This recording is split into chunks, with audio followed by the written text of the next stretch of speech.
ஆண்டவருடைய ஆவி என்மேல் உள்ளது, ஏனெனில் அவர் எனக்கு அருள் பொழிவு செய்துள்ளார். ஏழைகளுக்கு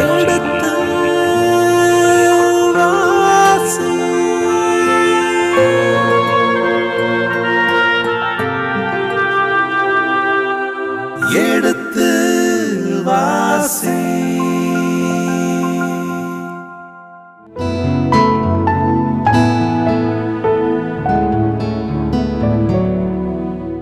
இனி இதயங்களே எடுத்து வாசி நிகழ்ச்சியில் சாமுவேலின் முதல் புத்தகத்துடனான விவிலிய விளக்கங்களுக்கு செவிமடுத்துக் கொண்டிருக்கின்றோம். கடந்த பகுதியின் தொடர்ச்சியை இன்று தொடங்குவோம். வாருங்கள் நிகழ்ச்சிகள் செல்வோம். உங்கள் சார்பாக தந்தை அவர்களுக்கு வணக்கம் சொல்லி நிகழ்ச்சியை தொடங்குவோம். வணக்கம் தந்தை அவர்களே.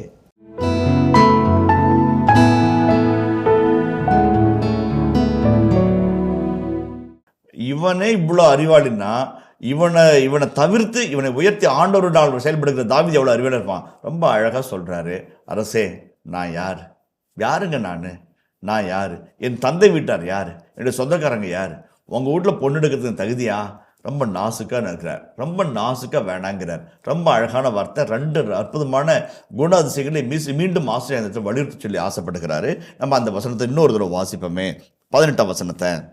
அப்பொழுது தாவீது சவுலிடம், அரசரின் மருமகன் ஆவதற்கு நான் யார், என் உறவினர் யார், இஸ்ரேலில் என் தந்தையின் குலம் என்ன என்று கேட்டார். அப்போ பாருங்க, ரொம்ப அழகான வார்த்தை. இந்த இடத்துல 2 அழகான மனநிலைகளை நம்ம பார்க்குறோம். ஒன்று நீங்கள் உங்கள் மகனை மனமுடிச்சு கொடுப்பீங்கன்றதுக்காக நான் கோலியாத்தை கொல்லலை, நீங்கள் கொடுக்காதப்ப ஏன் கொடுத்தேன்னு நான் கேட்கல, இப்போ நீங்கள் மனம் முடிக்க சொல்லி சொல்கிறீங்க, நான் எதிர்பார்க்கல இருக்கல. ஒருவேளை நான் மனம் முடிச்சு கொடுத்தாதான் அவன் படையை வெளியெடுத்துன்ற கட்டாயமும் என்கிட்ட இல்லை. எவ்வளோ அழகான ஒரு நல்ல மனதை நம்ம படைக்கிறாங்க.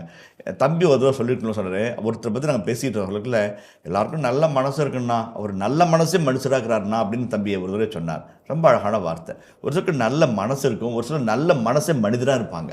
அப்படிப்பட்ட ஒரு இறை மனிதராக, இறைவனால் தேர்ந்தெடுக்கப்பட்ட மனிதராக தாவீது மிளிர்கிறதை அந்த இணைச்சட்ட நூலாசுடைய கைவண்ணங்களில் நம்ம பார்க்குறோம். ரொம்ப அழகான ரொம்ப முக்கியமான ஒரு காயம். எந்த ஊருக்கு சென்றாலும் உங்கள் முன் என்ன பரிமாறப்படுகிறதோ அதை உண்டு அந்த ஊருக்கு தூதுரையுங்கள், ஏனென்றால் வேலையால் கூலிக்கு உரிமையுடையவன் ஆண்டவரே சொல்கிறார். இங்கே கூலியை கூட எதிர்பார்க்காம வேலை செய்கிற ஒரு வேலையால் பார்க்குறோம். ரொம்ப அழகான ஒரு நேர்த்தியான, எந்த பிரதிபலனும் எதிர்பார்க்காமல் செயல்படுகிற, கர்மமே கண்ணாக இருக்கிற ஒரு கர்ம வீரனை இந்த இடத்துல நம்ம சந்திக்கிறோம்.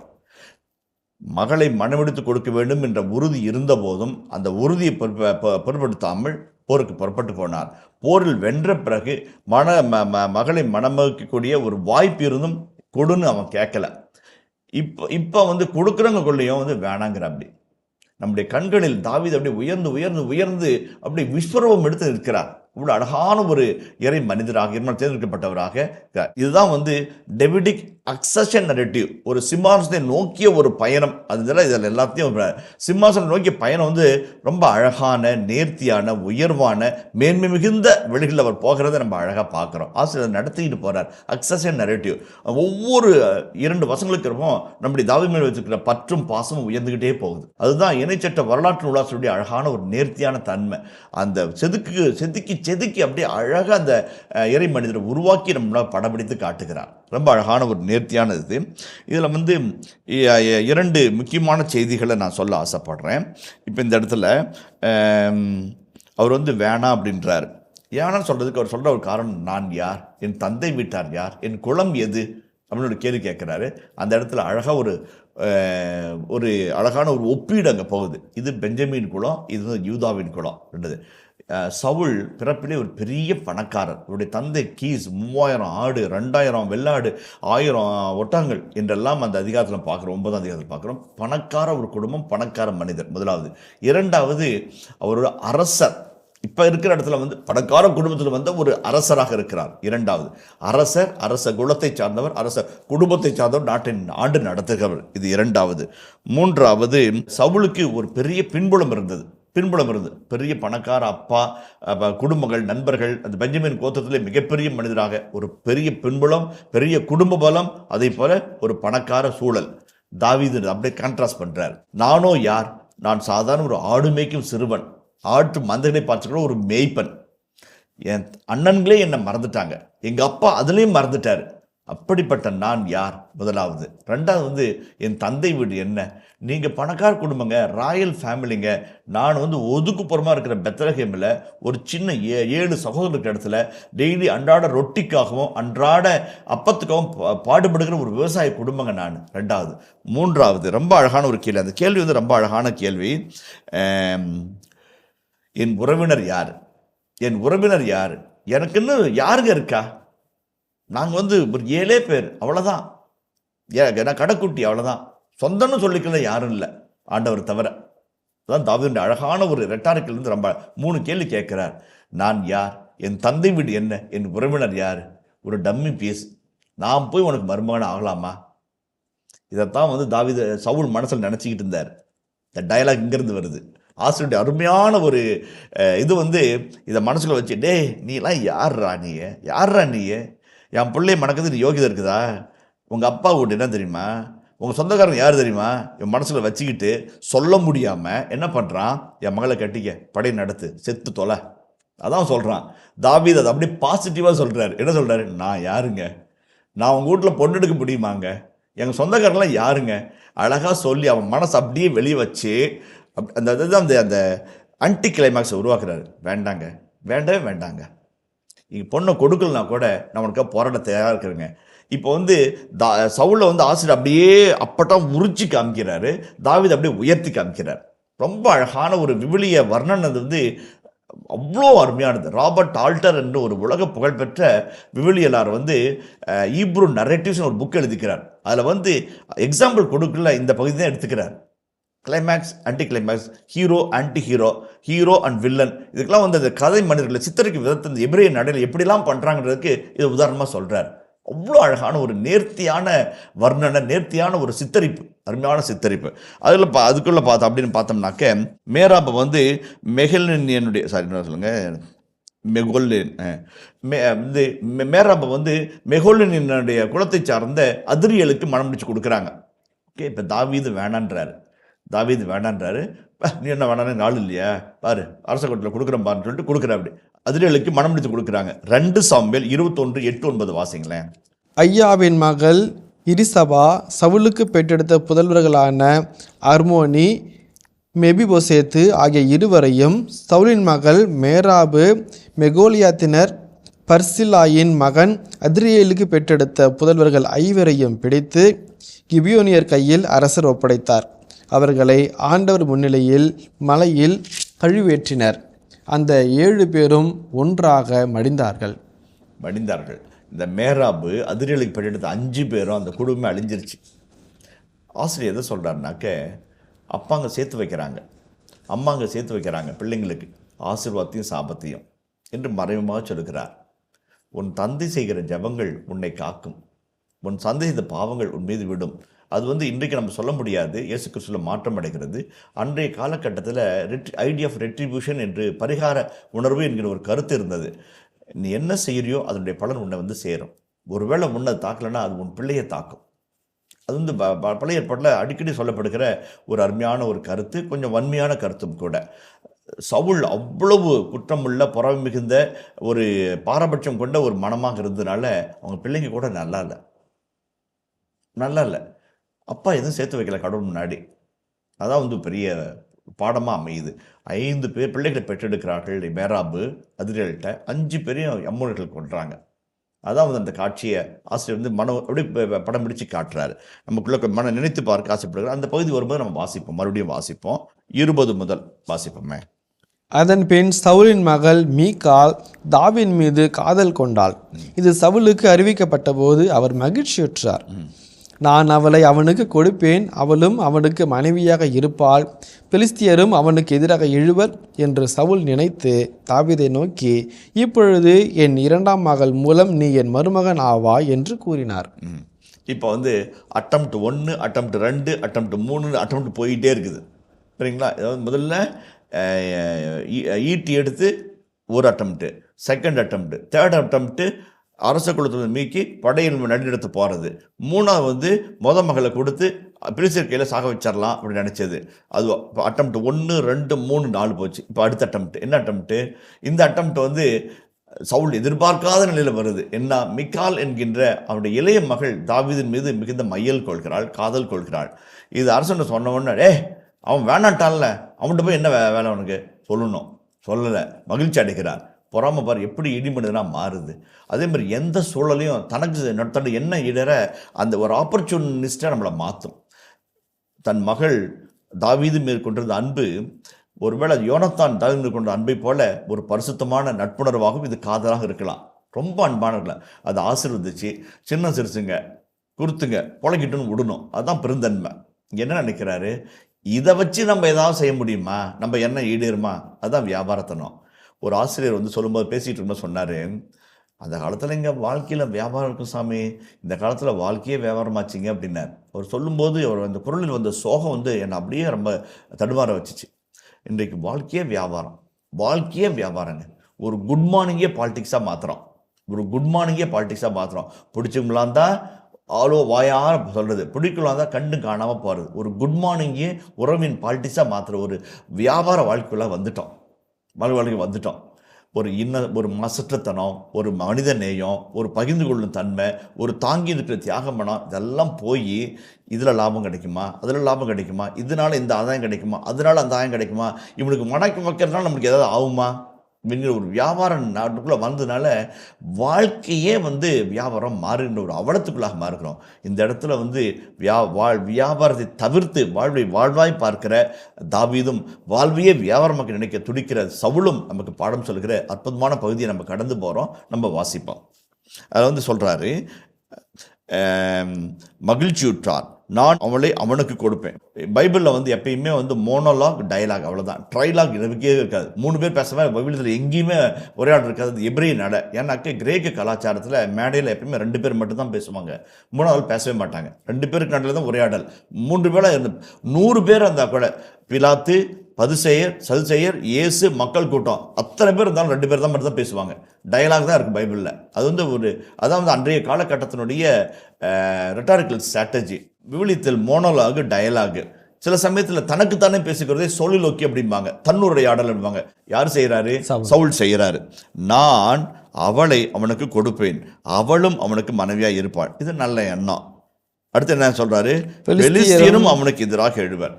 என் மகள் வந்து அவனோட இருப்பான். இதை பார்த்த பெலிஸ்தியர்களுக்கு இவன் தான் மருமவனா, அவன் அடித்தோம்னா எல்லாம் சரியாயிரும்டா, இவன் வந்து நம்ம கோலியத்தை அடித்து நம்மளை ஒழிச்சான், இவனை அடித்தோம்னா அந்த சாம்ராஜ்யமே சரிஞ்சிரும்டா, இவன் தான் தூக்கி தாங்கி பிடிக்கிற தூண், இவனை தூள் கிளப்போம். அரசனே வந்து அந்த வீட்டுக்கு வந்து திருப்பி கொளுத்தி போடுறாரு. சரிங்களா? எவ்வளோ ஒரு கெட்ட எண்ணம் பாருங்கள். மனைவி அவனுக்கு எதிராக எழுவாள், பெலிஸ்தியர்கள் அவனுக்கு எதிராக இருப்பாங்க. அவனுக்கு எதிராக எழுகிற பெலிஸ்தியர்கள் ஆண்டவருக்கு எதிராக எழுதியிருப்பாவும் அரசா இஸ்ராயலுடைய பாதுகாப்பு எதிரான ஒரு போராட்டமாக இருக்குன்னு மறந்துடுறாரு. எல்லாத்தையும் எனக்கு என்ன, இவன் இருக்கக்கூடாது, நாடே போயிடுமே சாமி, அது தேவையில்லையே, வரல, யாருக்கு அதை பற்றி கவலை இல்லையே. பொறாமை என்கின்ற குணம் எவ்வளோ கொடுமையானது என்பதை ஆசிரியர் அப்படி சொல்லாமல் சொல்லிக்கிட்டே வர்றாரு. நம்மளை எவ்வளோ கீழ்த்திறமை இறங்கி வைக்கிறதுன்றது ரொம்ப அழகாக சொல்றாரு. பாவன்றது உன் வாசப்படுத்திருக்குது, தொடக்கணும் அழகாக சொல்லுது. கதவை திறந்தோம், வீட்டை காலி பண்ணிடும். சவுல் வந்து திறந்துட்டாரு, காலி பண்ணா விடாது. பெலிஸ்தியன் அவனுக்காக எழுதுவார் என்று நினைத்து தாவீதை நோக்கி, இதெல்லாம் மனசில் நினைக்கிறாரு. அவர் சொல்றது என்ன பாருங்க, வாசிங்களேன். இப்பொழுது என் 2ஆம் மகள் மூலம் நீ என் மருமகன் ஆவா என்று கூறினார். இப்போ வந்து ஃபர்ஸ்ட் இந்த நிகழ்வுகளை பார்த்தோம்னாக்க ஃபஸ்ட்டு வந்து மக்கள் சொல்லுவாங்க தாவீதை பற்றி, அதுக்கப்புறம் படையவர்கள் சொல்லுவாங்க, அதுக்கப்புறம் படைத்தலைவர்களை விட்டு தாவீது பேச வைப்பார் சவுல். ஒவ்வொரு சமயத்திலும் தாவீது வந்து நாசுக்கா வேண்டாம்பான்னு ஒதுக்கிடுவார். இப்போ டைரக்டாக பேசுகிறார்.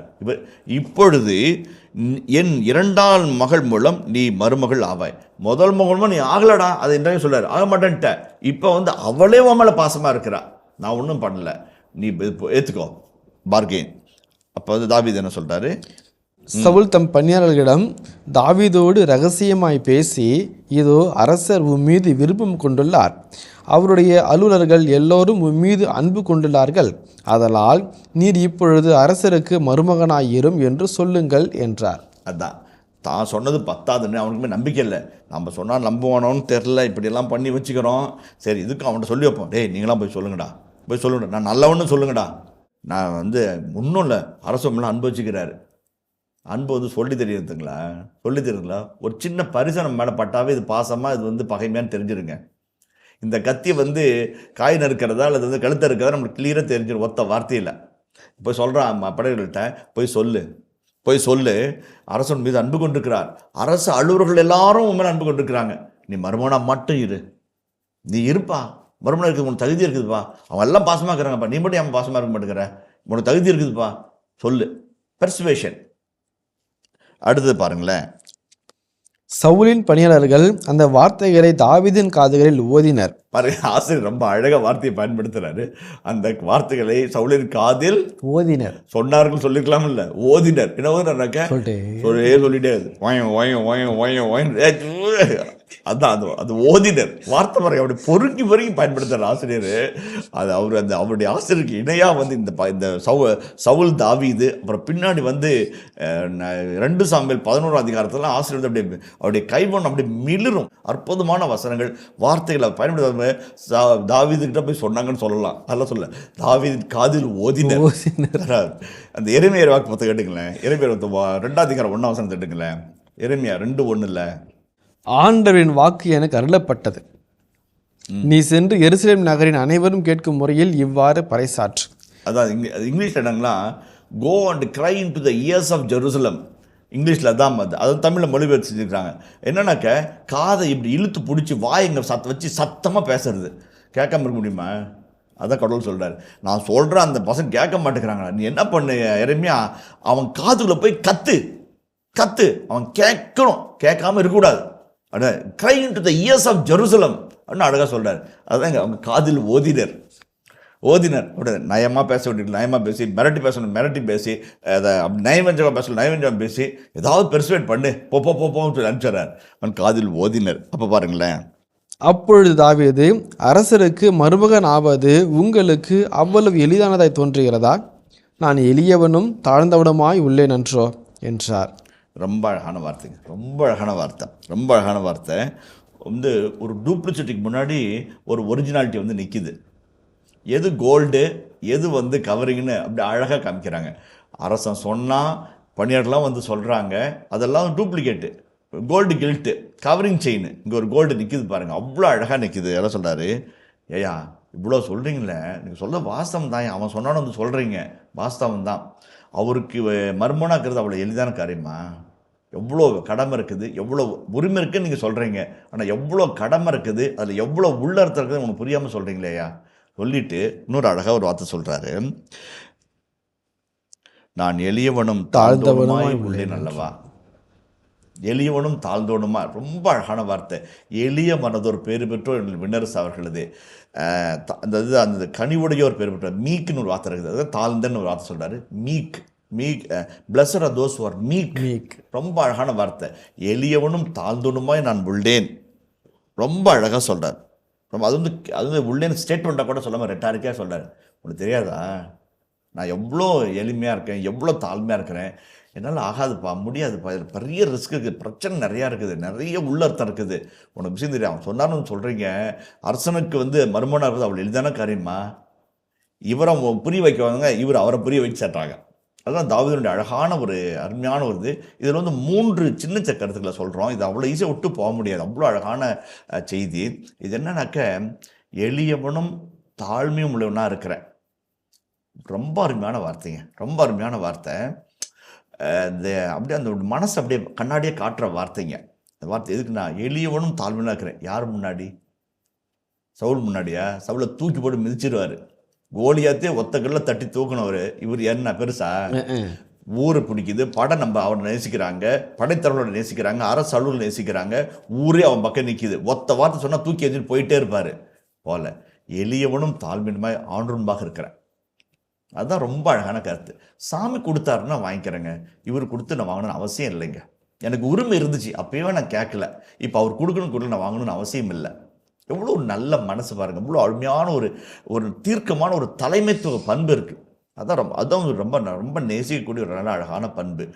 தாவீது நிறைய பேர் இன்றைக்கும் வந்து தாவீது கொடி முன்னாடி தான் வந்து இஸ்ரேல் படைவர்கள் சத்தியம் செஞ்சுட்டு இராணுவத்தில் போய் சேருவாங்க. இன்றைக்கும் அந்த கொடி தூக்குறாங்க. அப்படின்னாக்க அந்த தேசிய கொடியில் இன்றைக்கும் 2000 ஆண்டுகள் தேசிய கொடியில் தாவீதுடைய நட்சத்திரம் இருக்கும், ஸ்டார் ஆஃப் டேவிட் அந்த கொடியில் இருக்குது. ஏன் இன்னைக்கு அவங்க நினைக்கிறாங்கன்னாக்க இது அவ்வளோ அழகான ஒரு இது. ஒரு இடத்துல வாசித்தேன், சிங்கத்துக்கும் புலிக்கும் சமமான வலிமை, சமமான வேகம், அந்த தீர்க்கமான எண்ணம், அந்த செயல்பாட்டு திறன்லாம். ஆனால் சிங்கத்தை வந்து காட்டு அரசன்னு சொல்கிறாங்க. ஏன்னாக்க சிங்கத்தினுடைய அந்த மெஜஸ்டிக் குவாலிட்டிஸ் ரொம்ப அதிகம்பாங்க. அந்த குணாதிசயங்களை வச்சு பார்க்கும்போது சிங்கத்தினுடைய குணாதிசயங்கள் பல விதங்களில் சிறுத்தை, சீட்டா, ஜாகுவார் எல்லாத்தோட தாண்டி இருக்கும்னு சொல்லுவாங்க. எப்பயுமே சிங்கம் அந்த வாயிலே உடம்பு அவ்வளோ முடி இருந்தாலும் சுத்தமாக இருக்கும்பாங்க. அதே மாதிரி குட்டிகளை பார்க்கறதுக்கு சிங்கத்தை தவிர வேறு எதுக்குமே அவ்வளோ வலிமையான ஒரு இது இருக்காதான்.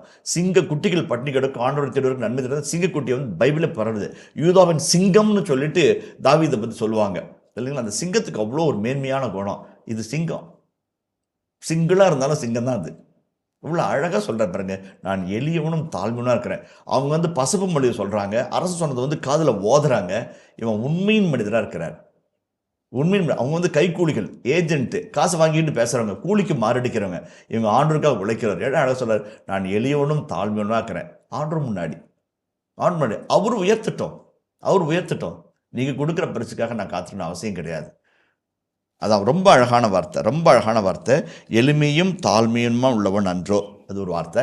ரெண்டாவது, இது வந்து முதலாவது கடவுள் முன்னாடி அவர் யாராக இருக்கிறது. ரெண்டாவது ரொம்ப முக்கியமான கருத்து வந்து இது தாவீதினுடைய அழகான மணலையும் படம் பிடித்து காட்டுது. வந்து மேராபு ஓகே சொல்லியிருக்கலாம், மிக்காயல் அந்த பொண்ணே வழின வருது ஓகே சொல்லியிருக்கலாம். இல்லை, நான் நானாருக்கு ஆசைப்படுறேன். ஒரு ஆட்டு இடையனா வந்தேன், ஒரு யாழ் மீட்டுன்னு அரசியல் நுழைஞ்சேன், படைத்தளபதியாக மாற்றினீங்க, படைவீரனா இருந்துட்டு போகிறேங்க, போதும், எனக்கு போதும். நான் மீண்டும் ஒரு முறை கிளாடியேட்டர் மூவிக்குள்ளே போகிறேன். அதில் வந்து ரொம்ப கடைசி காட்சி வந்து ரொம்ப மனதை அப்படி தொடுகிற ஒரு காட்சி. ரோமி சாம்ராஜ்யத்தின் சக்கரவர்த்தியாக இருக்கிறவன் வந்து வில்லனன்னு நடிப்பான். அவனுடைய உடல் வந்து மேக்சிமஸ் என்கின்ற அந்த படை வீரன், அடிமை படை வீரனால் கொல்லப்பட்டு அப்படி இடம் கிடக்கும். அந்த ஒட்டுமொத்த ரோமை சாம்ராஜ்யமும் அந்த பார்வையில் அப்படியே எந்திரிச்சுன்னு அவனுக்கு மரியாதை செலுத்துவாங்க. இறந்து போன மேக்சிமஸை, அந்த அடிமையை, இறந்து போன நாடு கடத்தப்பட்ட மரண தண்டனைக்கு இது உள்ளாக்கப்பட்ட அரசால் நைவேத்தியமாக கொல்லப்பட்ட அந்த மேக்சிமஸை படையவர்கள்லாம் வந்து அரச மரியாதை தூக்கிட்டு போவாங்க. இத்தனைக்கும் அவன் அரசன் கிடையாது, ஒரு படை தளபதி தான். அவனை தூக்கி தோல் மேலே வச்சு அப்படியே அணிவகுத்து போவாங்க. அந்த நாட்டின் சக்கரவர்த்தி அப்படியே சரிந்து போய் புழுதியில் கிடப்பான். காட்சி அப்படியே நிறைவு வரும். அதுதான் தலைவன்றது அதுதான் தலைவன். அதுதான் ஒரு அழகான ஒரு காட்சி அமைப்பு. இனிய இதயங்களே, எடுத்து வாசி நிகழ்ச்சியில் சாமுவேலின் முதல் புத்தகத்துடனான விவிலிய இறை வசனங்களுக்கு செவிமடுத்துக் கொண்டிருக்கின்றோம். இதன் தொடர்ச்சியை மீண்டும் அடுத்த பகுதியில் பார்ப்போம். அதுவரை இணைந்திருங்கள். இயேசுவுக்கே புகழ், இயேசுவுக்கே நன்றி, மரியே வாழ்க. பிலிஸ்தீனருடைய கைகளில் அகப்பட்டு 100 பேருங்க, ஒத்தாள் இல்லைங்க, 100 பேர்த்துல எவனா ஒருத்தவன் அடிக்க மாட்டானா?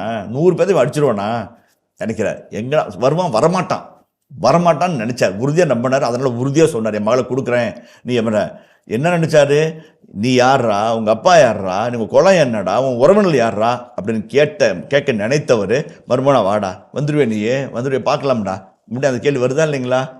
ஈகோவை டச் பண்றாங்க.